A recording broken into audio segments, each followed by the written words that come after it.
Coucou les amours, bienvenue à nouveau sur votre chaîne. Aujourd'hui, la recette que nous allons partager, c'est celle des beignets et haricots. Recette plat légendaire du Cameroun. Donc, tous les Camerounais salivent quand vous leur parlez de beignets haricots. Alors, on va tout de suite aller dans le vif du sujet. Donc là, j'ai commencé la vidéo presque à la fin de la cuisson du haricot.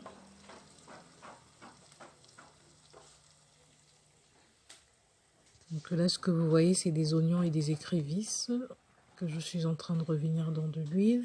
Ça, c'est du piment que je vais rajouter dans mon ragoût. Donc en fait, la finition, elle est celle-là. À la fin de la cuisson, on fait revenir des oignons et des écrevisses dans de l'huile. On les fait dorer un tout petit peu. Et ensuite, on déverse sur notre ragoût. Et on laisse mijoter encore 5 minutes.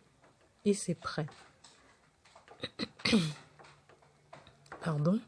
Comme ingrédient, nous avons utilisé des haricots, bien sûr, qui ont été cuits avant. Des oignons, tomates, poivron vert, poivron rouge, poireau, un tout petit peu de poireau, du poivre blanc, de l'ail, un tout petit peu de gingembre, des écrevisses. Là, c'est des écrevisses et des oignons que... Donc, en début de cuisson, on en a mis, hein, et en fin de cuisson, on en met encore. Donc, en début de cuisson, vous mettez un tout petit peu d'huile, parce que l'huile, vous allez rajouter en fin de cuisson.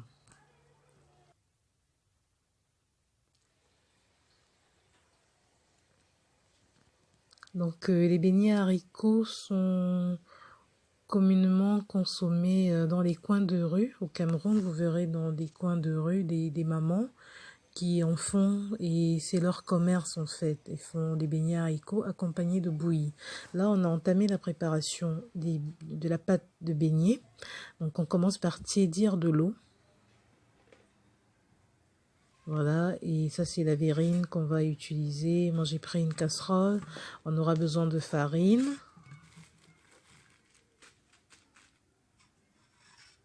de sucre, du sel, voilà, du sel, et enfin de la levure boulangère. Donc moi j'ai un petit secret de mère en fille, hein, un petit condiment que je rajoute dans ma pâte qui rend les beignets juste exquis. Alors,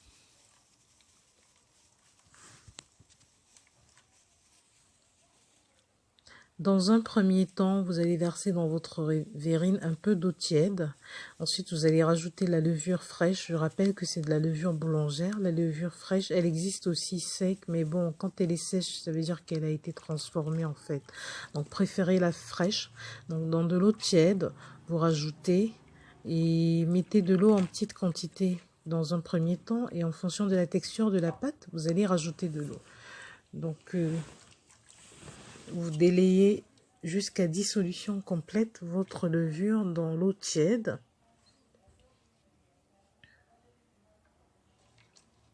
Surtout, n'oubliez pas de vous abonner et de partager la vidéo.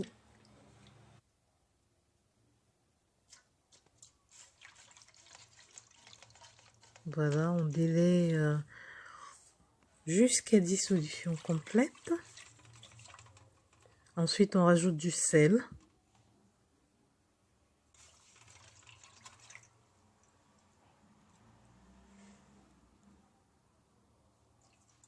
Ensuite, du sucre.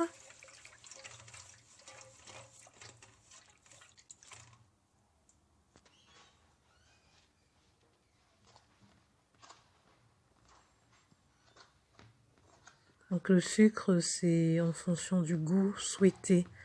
Si vous souhaitez des beignets très sucrés. Ensuite, vous rajoutez la farine. Et vous pétrissez.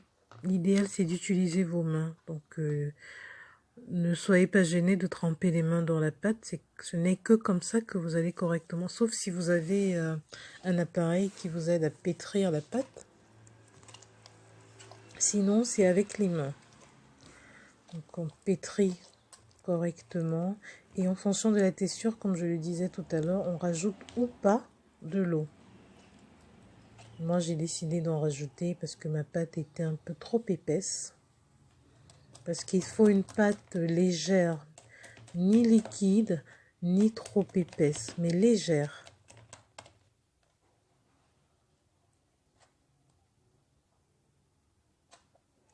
Voilà, la préparation de la pâte est terminée. Donc, ce qu'on fait aussi, c'est qu'on bat fortement la pâte pour faire sortir toutes les bulles d'air qui puissent se trouver à l'intérieur.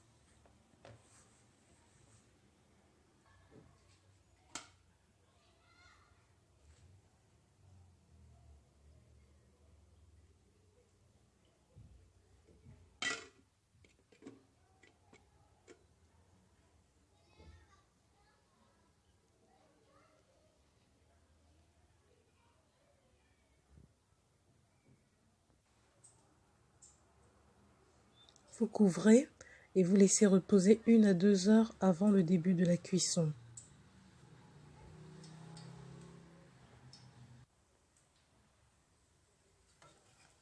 Deux heures plus tard, voilà ce à quoi ressemblera votre pâte. Elle a bien levé, c'est le moment de la cuire.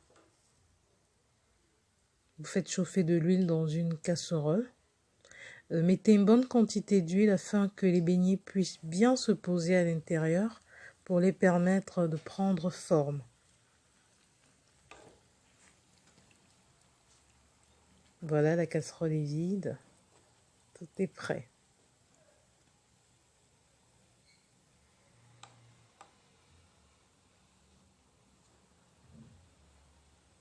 J'espère que cette vidéo vous aura plu.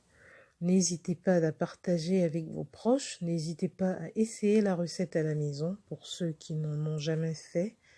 Et voilà, bonne dégustation à tous.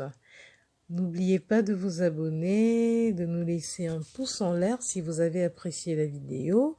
Si vous ne l'avez pas appréciée, laissez-nous vos avis en commentaire. Au revoir et à la prochaine.